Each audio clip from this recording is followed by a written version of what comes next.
चलिए अगला अध्याय पढ़ते हैं। द्वेष करने वाले का जी नहीं भरता। ठीक है ना। पांडवों के वन के दिनों में कई ब्राह्मण उनके आश्रम में गए। वहाँ से लौटकर वे सीधे हस्तिनापुर पहुँचे और धृतराष्ट्र ने पांडवों के बारे में उनसे हालचाल पूछा। तो उसने कहा कि भाई पांडव जो वन में बड़ी तकलीफ उठा रहे हैं। तो उनके मन में चिंता होने लगी धृतराष्ट्र के मन में। लेकिन दुर्योधन और शकुनी कुछ और ही सोच रहे थे। कर्ण और शकुनी दुर्योधन की चापलूसी किया करते थे, उनके चापलूस थे। ठीक है। किंतु दुर्योधन को भला इतने में ही संतोष कहाँ था। उसने सुन लिया था कि वो दुखी है, फिर भी उसे में संतोष नहीं था। उसने कर्ण से कहा कि कर्ण, मैं चाहता हूँ कि पांडवों को मुसीबत में पड़े हुए अपनी आंखों से देखूँ। तुम और मामा कुछ ऐसा उपाय करो कि वन में जाकर पांडवों को देखने से पिता से अनुमति मिल जाए। कर्ण बोला, वेत वन में कुछ बस्तियां हैं जो हमारे अधीन है। हर साल इस बस्ती में जाकर चौपायों की गणना होती है। चौपायों की गणना होती है। तो बहुत समय से ये प्रथा हमारी चली आ रही है, इसलिए हम किसी बहाने पिता से अनुमति ले लेते हैं और वहाँ चलेंगे। तो कर्ण अपनी बात पूरी तरह से कह भी न पाया था कि दुर्योधन और शकुनी मारे खुशी के उछल पड़े। राजकुमारों ने धृतराष्ट्र से आग्रह पूर्वक प्रार्थना की, लेकिन धृतराष्ट्र ने उन्हें अनुमति नहीं दी। धृतराष्ट्र ने विश्वास दिलाया कि हम पांडवों से वहाँ नहीं मिलेंगे, बड़ी सावधानी से काम लेंगे। विवश होकर धृतराष्ट्र को उनको अनुमति देनी पड़ी और वो वहाँ चले गए, दैत्यवन के लिए रवाना हुए। दुर्योधन और कर्ण फूले नहीं समाज रहे थे। और पहुँचने पर वे डेरा ऐसे स्थान पर लगाए जहाँ पांडवों के आश्रम 4 कोस दूर था। गंधर्वराज चित्रसेन भी उस समय अपने परिवार के साथ उस जलाशय में अपना डेरा डाले हुए थे। दुर्योधन के अनुचर जो थे जलाशय के पास गए और किनारे पर तंबू गाड़ने लगे। तब गंधर्वराज के नौकर जो थे उनसे बिगड़ पड़े। दुर्योधन के अनुचरों से उनकी खूब खबर ली और वे कुछ न कर सके और प्राण बचा करके वो भागे। दुर्योधन को जब इस बात का पता चलता है तो वो क्रोध में आता है और उस तालाब में गंधर्वों पर आक्रमण कर देता है अपनी सेना के साथ। तो युद्ध छिड़ जाता है। कर्ण जैसे महारथी भी उस युद्ध में अस्त्र शस्त्र उसके चूर चूर हो जाते हैं और उल्टे पांव वापस आ जाता है। अकेला दुर्योधन जो होता है वो युद्ध के मैदान में डटा रहता है। तो दुर्योधन भी हार जाता है। तो गंधर्वराज के जो होते हैं वो उन्हें इसको दुर्योधन को रस्सी से बांध देते हैं और कैद कर लेते हैं और शंख बजा देते हैं, विजय घोष करते हैं।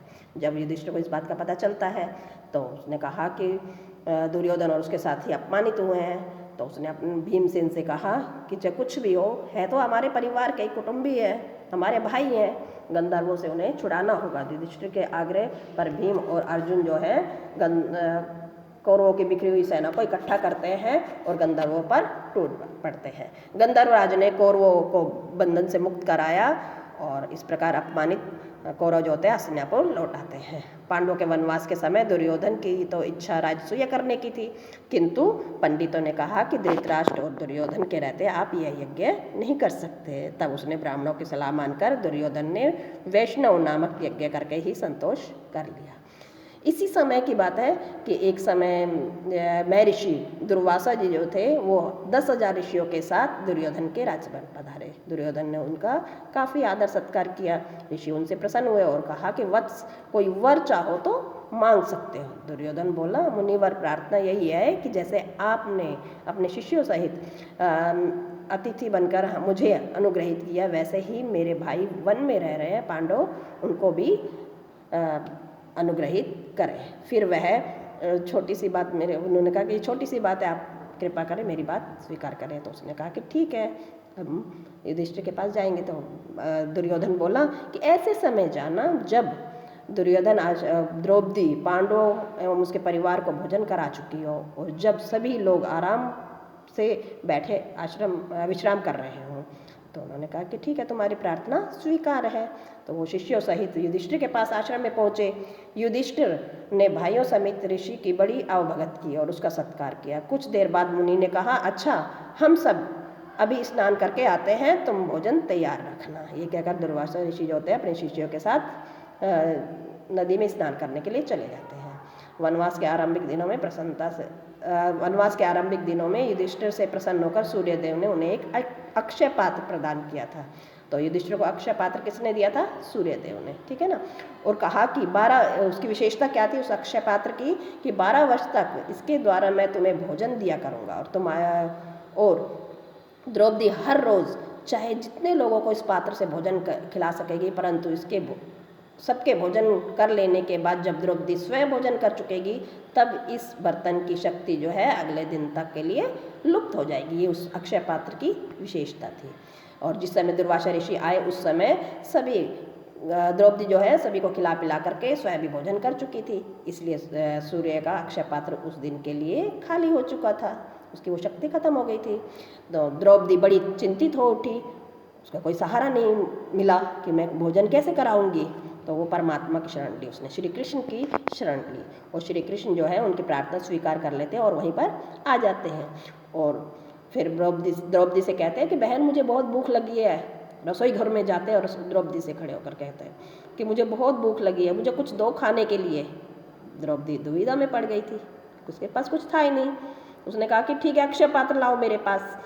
और उसमें द्रौपदी ने कहा कि कुछ नहीं है उसमें, लेकिन कृष्ण उससे ले लेते हैं। और उस अक्षय पात्र में क्या होता है, उसके एक किनारे पर अन्न का दाना होता है और दूसरे एक किनारे पर साग की पत्ती लगी होती है। श्री कृष्ण उसे लेकर मुंह में डाल लेते हैं और मन ही मन में यह भोजन हो, इससे उनकी भूख मिट जाए, ये कहते हैं। द्रौपदी को यह देखकर सोचने लगती है कि देखो मैं कितनी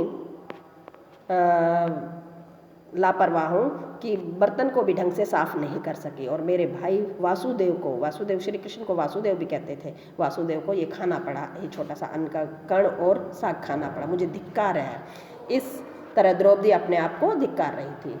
इतने में श्री कृष्ण बाहर आकर भीमसेन को कहा, भीम जल्दी जाकर ऋषि दुर्वासा को शिष्यों समेत भोजन के लिए बुलाओ।